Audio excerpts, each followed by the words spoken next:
$200,000 for one night, he said. I couldn't believe it. For a moment, I just stood there, frozen, clutching the towel wrapped around me like it was the only thing keeping me grounded. My stepdad, Adam, was standing a few feet away from me in the hallway, his eyes locking onto mine with this disgusting mix of confidence and desperation. It was like he had rehearsed this moment. I was too shocked to speak at first, but when I did, it came out as a yell, a mixture of disbelief, anger, and pure disgust. "What the hell is wrong with you?" I screamed, backing away as fast as I could. "My name's Michelle. I'm 33 now, married, with 2 kids, and thankfully a far cry from the version of myself that was standing there in that hallway. At the time, I was 25, fresh out of college, and drowning in debt from student loans. I was working as an assistant professor at a community college, trying to make a name for myself, while scraping by on barely enough to pay my bills. My dad had moved to a different country when I was a teenager and had basically disappeared from our lives. My mom, Julia, had married Adam when I was 20, and let's just say, he wasn't the kind of person I'd have ever willingly chosen to have in my life. But my mom adored him, or at least she pretended to. He was 45 years old, wealthy, and provided her with everything she wanted. My mom was a bit older than him. It all started that afternoon. I was spending the weekend at my mom's house, something I rarely did because, honestly, being around her wasn't easy. My mom, Julia, and I never had a great relationship, especially after my twin sister died when we were kids. But with money being so tight, I figured staying with her for a couple of days would save me the cost of groceries, and maybe we could actually have a decent conversation for once. That day, I'd gone out for a jog. It was brutally hot, and by the time I got back, I was drenched in sweat. I saw a note on the kitchen counter saying that my mom was out visiting a friend and Adam had gone grocery shopping. Perfect. I thought I had the place to myself for a little bit, so I headed straight for the shower, not even bothering to grab clothes since I figured no one would be back for a couple of hours. After my shower, I wrapped myself in a towel and headed toward the bedroom where I'd left my clothes. It didn't even cross my mind that someone might have come back early. I mean, why would it? But as soon as I turned the corner, there he was, Adam, standing at the end of the hallway. My heart dropped. He wasn't supposed to be there, and the way he looked at me, it wasn't normal. At first, I thought maybe I'd startled him, or maybe he'd startled me. But then he smiled. Not a friendly stepdad kind of smile. This was something else entirely. Before I could say anything, he stepped closer. Too close. "You're beautiful, you know that," he said, his voice low, like he was testing the waters. I froze, not sure what to do or say. My brain was screaming at me to move, to get out of there, but my feet felt like they were stuck to the floor. Then he said it, the offer that made my stomach turn. $200,000 for one night, he said, like he was offering me a business deal. His tone was calm, almost casual, like this was something normal to say to your stepdaughter. That's when it hit me. He wasn't joking. He meant it. Every disgusting word. I felt like the air had been sucked out of the room. My mind was racing, but I couldn't form a single coherent thought. "What the hell did you just say?" I managed to choke out. My voice didn't even sound like my own. It was shaky, almost a whisper. Adam didn't flinch. He just kept looking at me with that disgusting smirk. "You heard me," he said, shrugging like it was no big deal. "Think about it, Michelle. 200 grand. You could pay off your loans, start fresh. No one would have to know." That's when the anger kicked in, boiling up so fast I could feel my hands trembling. "Are you insane?" I yelled, backing away from him. "What kind of person do you think I am?" He didn't move, didn't even look embarrassed. If anything, he seemed annoyed, like I was the one being unreasonable. "Calm down," he said, his voice still infuriatingly calm. "It's just an offer. You don't have to make a big deal out of it." A big deal? He was standing there trying to buy me and he had the audacity to tell me to calm down? My whole body was shaking, and I couldn't even look at him anymore. I turned and ran straight into my room, slamming the door behind me and locking it. Once the door was locked, I pressed my back against it, trying to steady my breathing. My heart was pounding so hard it hurt. I felt trapped, not just in the room, but in the whole situation. What was I supposed to do? I wanted to scream, cry, throw something. But most of all, I wanted to be anywhere but there. The worst part was knowing I had no one to call. My mom? She'd never believe me. She never believed me about anything important. And this? She'd probably twist it into being my fault somehow, like she always did. I sat on the floor, hugging my knees, trying to figure out what to do. Minutes dragged by, each one stretching out endlessly as I sat there in silence. Through the thin walls, I could hear the low murmur of the TV. Adam had made himself comfortable in the living room, as if nothing had happened. The audacity of it made me feel sick. Then finally the sound of the front door opening broke the tension. I heard my mom's voice, light and casual, like it was just another normal evening. For a moment, relief washed over me. She was home, but almost instantly a wave of dread followed. What was I supposed to say? Would she even listen? My hands were clammy as I unlocked the door and stepped into the hallway. There she was, setting her purse down on the counter, while Adam leaned back on the couch like he didn't have a care in the world. My stomach churned, but I swallowed hard and found my voice. "Mom, I need to talk to you. Alone." She turned to look at me, her brow furrowing slightly. "What's wrong?" she asked, her tone more impatient than concerned. My eyes flicked to Adam, who was watching us like this was some kind of show. I hated how calm he looked, like he already knew how this would play out. I gestured toward the kitchen, trying to keep my voice steady. "Can we just talk in private?" My mom sighed but followed me into the kitchen. I could feel my hands trembling as I leaned against the counter, trying to find the right words. "Mom," I started, my voice cracking. Adam said something to me. Something disgusting. Her face shifted, but not in the way I'd hoped. Instead of concern, there was annoyance. "What are you talking about?" she asked sharply. I took a deep breath, feeling like I was about to step off a cliff. "He offered me money, $200,000 to sleep with him." The words felt like acid coming out of my mouth. I expected shock, anger, something. But what I got instead made my heart drop. Her expression hardened, and she let out a bitter laugh. "Oh, for God's sake, Michelle, don't be ridiculous." I stared at her, dumbfounded. "I'm not lying," I said, my voice rising. "He said it.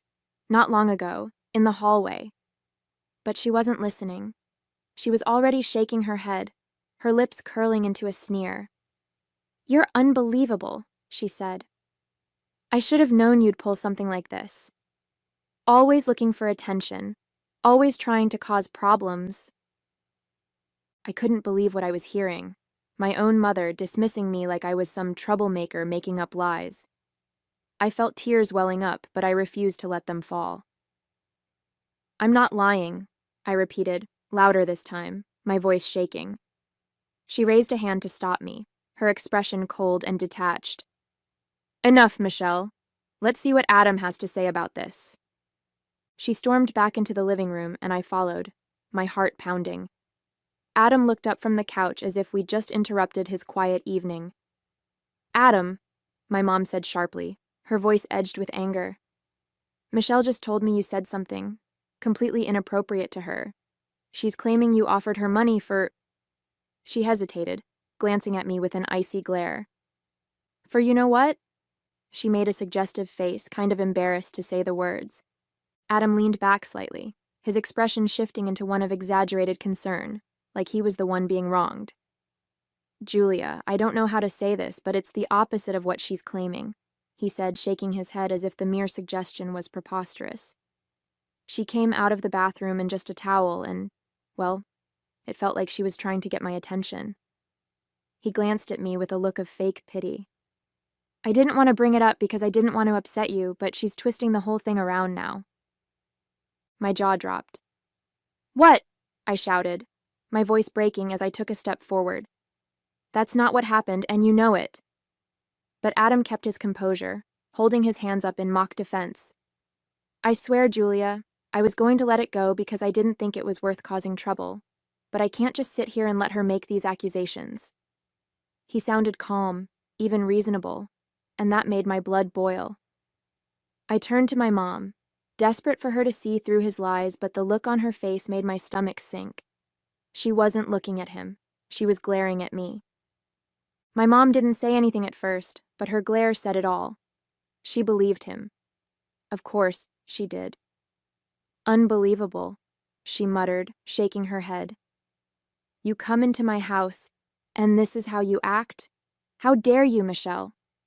Her words hit me like a slap. I felt my face flush hot, my body trembling with frustration and anger. "You're seriously taking his side?" I yelled, my voice cracking. "He's lying, Mom. He's lying to your face." But she wasn't listening. She turned to Adam and placed a hand on his shoulder like he was the victim. "I'm so sorry you had to deal with this," she said, her tone dripping with sympathy. That was it. I couldn't take another second in that house. I turned and stormed toward the door, my hands shaking as I grabbed my bag. "You know what? Forget it," I said, my voice trembling. "Believe whatever you want, but I'm done." I didn't wait for her to respond. I just walked away, tears blurring my vision as I picked up what I had brought, walked towards the front door. I could barely breathe, the weight of betrayal and anger pressing down on my chest. As I reached the front door, I heard her voice behind me, cold and sharp. "I didn't expect much from you, Michelle, but I never thought you were a—" She started, but she couldn't finish the word. I spun around, my hand still gripping the door handle. "Don't you dare," I said, my voice low but shaking with anger. My eyes burned as I stared at her, feeling every ounce of the hurt and betrayal welling up inside me. "You want to believe him? Fine. But don't you ever call me that." She stood there, her arms crossed, her face hard, and for a second, I thought she might actually say it. But she didn't. Instead, she just turned away, dismissing me like I was nothing. I opened the door, stepped outside, and slammed it behind me as hard as I could. I could feel the tears starting to fall again, but I refused to let her see them. Not her, not Adam, not anyone in that house. I practically ran to my car, threw my bag into the passenger seat, and climbed in, gripping the steering wheel so tightly my knuckles turned white. I drove aimlessly for a few minutes, the streets blurring through my tears. The anger and humiliation were too much to hold back. Finally, I pulled over to the side of the road, parked the car, and let it all out. My hands gripped the steering wheel as sobs racked my body, the weight of everything crashing down on me. After a while, I wiped my face with my sleeve, trying to steady my breathing, but the knot in my chest wouldn't go away. I needed to talk to someone, anyone, but I didn't know who to call. My mom was out of the question, and there was no way I'd go to anyone who might twist this into gossip. Then I thought of John.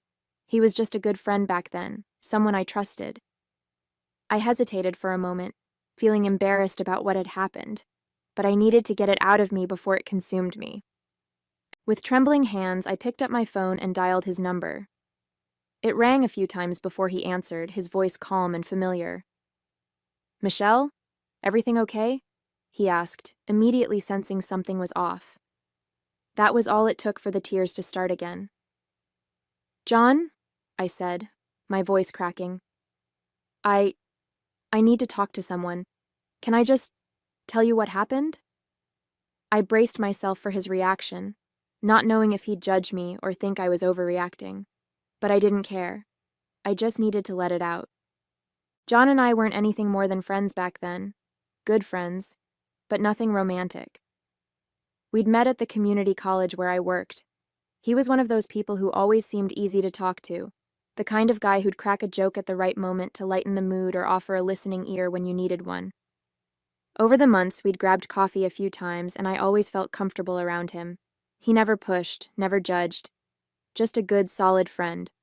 That's why, Even though I felt humiliated and raw, I dialed his number. He was one of the few people I trusted to listen without twisting things around or making me feel worse. As the phone rang, part of me worried I was dumping too much on him, but the moment he answered, I knew I'd made the right choice. His voice was calm and steady, a stark contrast to the chaos I was feeling. "Hey, Michelle," he said. "What's going on? You sound upset." John suggested we meet at a park nearby. I think he could tell from my voice that I needed to get out, to talk face to face with someone who wouldn't make me feel small. I drove there, still trying to collect myself, though my hands were trembling on the steering wheel. When I arrived, I spotted him sitting on a bench under one of the big oak trees, his usual easygoing expression replaced by one of quiet concern. As I approached, he stood up and gave me a small smile. "Hey," he said, his voice soft. "You okay?" I shook my head, biting my lip to keep from breaking down again. We sat on the bench, and for a moment I just stared at the ground, trying to find the words. Finally, I took a deep breath and told him everything, about Adam, his disgusting offer, and how my mom not only didn't believe me, but turned it all around on me. As the words spilled out, I felt a mix of anger and relief, like I was finally letting go of a weight I'd been carrying all night. When I finished, I looked up at John, half expecting him to have the same doubtful expression my mom had given me. Instead, his face was filled with quiet anger. Not at me, but at the situation, at Adam. "Michelle," he said firmly, his voice steady, "I believe you. Every word." Hearing those words felt like the ground beneath me had finally steadied, even if just for a moment. I let out a shaky breath, and tears welled up again, not from sadness this time, but from relief. "Thank you," I whispered, my voice barely audible. He shook his head, his jaw tightening. "You shouldn't have to deal with this. What he did, it's disgusting. And your mom? She should have had your back, no question." His words felt like a balm on an open wound. For the first time all day, I didn't feel completely alone. I took a deep breath, trying to gather my thoughts, but everything came pouring out before I could stop it. "You know, it's not just this," I said, my voice trembling. "My mom, she's always been cold with me, ever since Lily." I paused, swallowing hard. "Ever since my sister died. I was 7, and we were at the playground. She chased after a ball, ran into the street, and—" My words trailed off as the memory hit me like a wave. The screech of tires, the screams, it all came rushing back. John didn't say anything, just nodded, letting me get it out. "It was an accident," I continued, my voice cracking.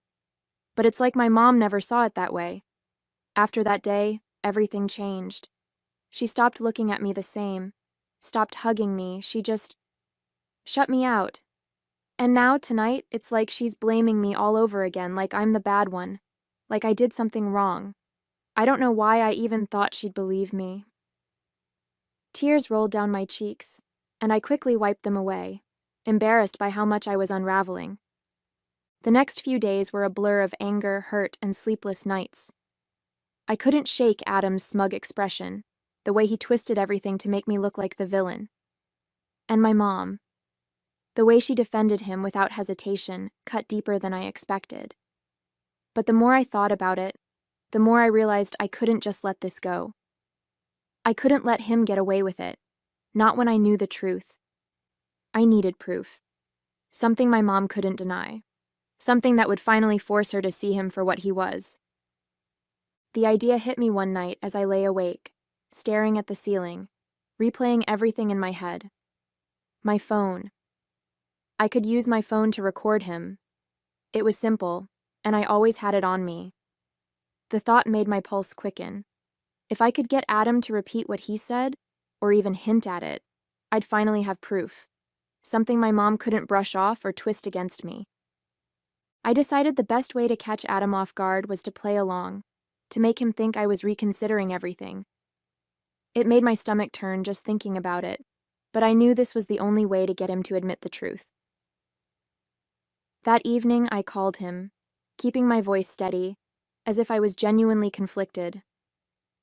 Adam, I've been thinking about what happened the other day, I said, forcing a hesitant tone. Maybe we should meet somewhere quiet to talk. I feel like maybe we misunderstood each other. There was a pause on the other end, and I held my breath, waiting for his response. Finally, he said, "Well, I'm glad you're being reasonable about it, Michelle. Where do you want to meet?" His voice had that same smug undertone that made my skin crawl, but I stayed calm. "There's a park nearby," I suggested. "It's quiet, and we won't be interrupted." He agreed without hesitation, and I hung up, immediately opening the voice recorder app on my phone. I rehearsed what I'd say, trying to keep the anger in check. This was my chance to expose him, and I wasn't going to mess it up. As soon as I saw Adam walking toward the bench where I was waiting, I discreetly started the recording app on my phone, keeping it hidden in my jacket pocket. My hands were clammy, but I reminded myself to stay calm. I had to make this believable. I stood up as he approached, forcing a small, nervous smile.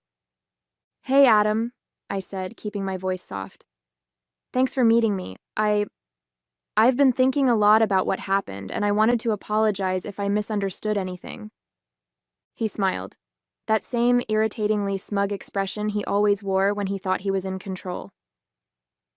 "I appreciate that, Michelle," he said, sitting down on the bench beside me. "I knew you'd come around eventually. Sometimes emotions get the better of us, you know?" I nodded, pretending to agree. "Yeah, maybe I overreacted. I mean, I was shocked, and I probably didn't handle things the way I should have." I paused, glancing at him. I need to understand. What did you mean when you said what you said? About the money?" His expression shifted slightly, like he was weighing how much to say. "Look," he began, leaning forward. "I only brought it up because I thought we had a certain understanding. You're a smart, beautiful woman, Michelle. I thought maybe you'd see the opportunity for what it was." I swallowed hard, keeping my voice steady. "But $200,000? That's a lot of money, Adam. Why would you even offer something like that? What were you expecting from me?" He chuckled lightly, shaking his head. "I wasn't expecting anything, really. I was just testing the waters, seeing if maybe you'd consider it. I mean, you're struggling, right? I thought it might help us both." I felt my stomach turn, but I kept my face neutral. "Help us both how?" I pressed, my voice quiet but steady. He smirked, leaning back on the bench.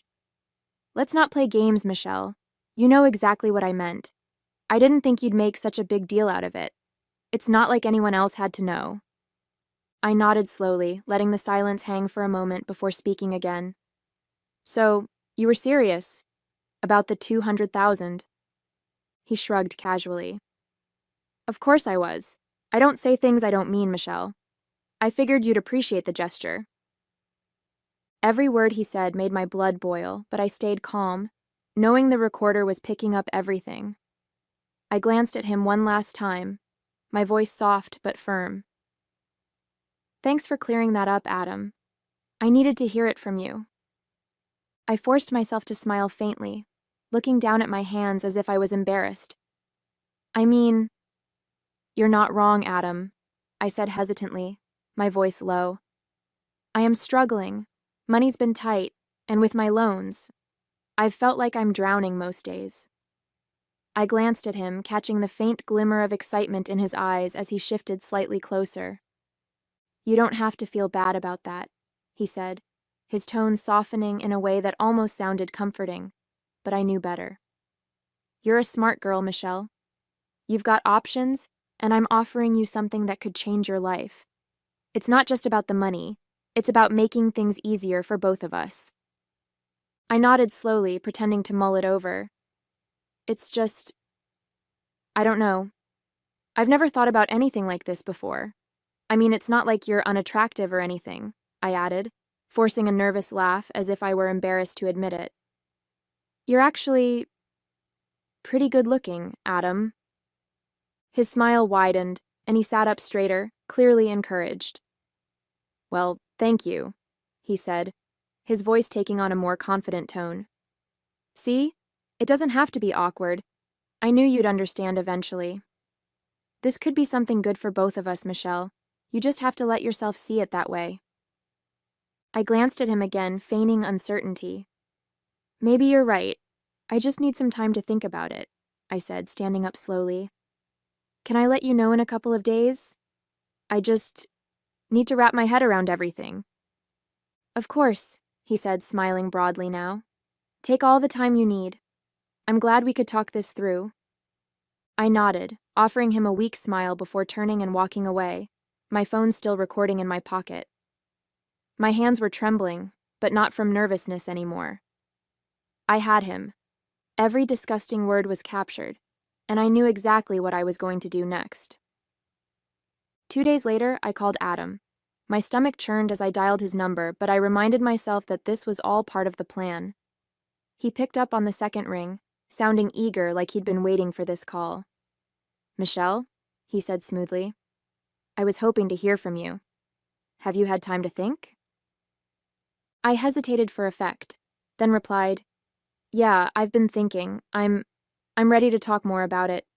But I'd like to meet somewhere private, somewhere out of the way. I heard the excitement in his voice as he responded, Of course. Tell me where and when. I'd already decided on the location, a fancy hotel downtown that Adam and my mom like to brag about. The Grand Regent, I said. Let's meet in the lobby tonight around 8. We can figure out the details there. He didn't hesitate, agreeing immediately. Perfect, he said. I'll see you tonight. When I hung up, I sat back and took a deep breath. Everything was in place. My phone was fully charged, and I'd already set up the recorder app to start with one tap. Tonight, Adam would think he'd won, but this time I wasn't walking away empty-handed. At 7:50, I called Adam, keeping my voice calm but a little rushed. Hey, I'm running a bit late, I told him. Traffic's a nightmare. Why don't you go ahead and wait for me in a suite? I'll meet you there as soon as I can. He didn't hesitate, clearly eager. No problem, Michelle.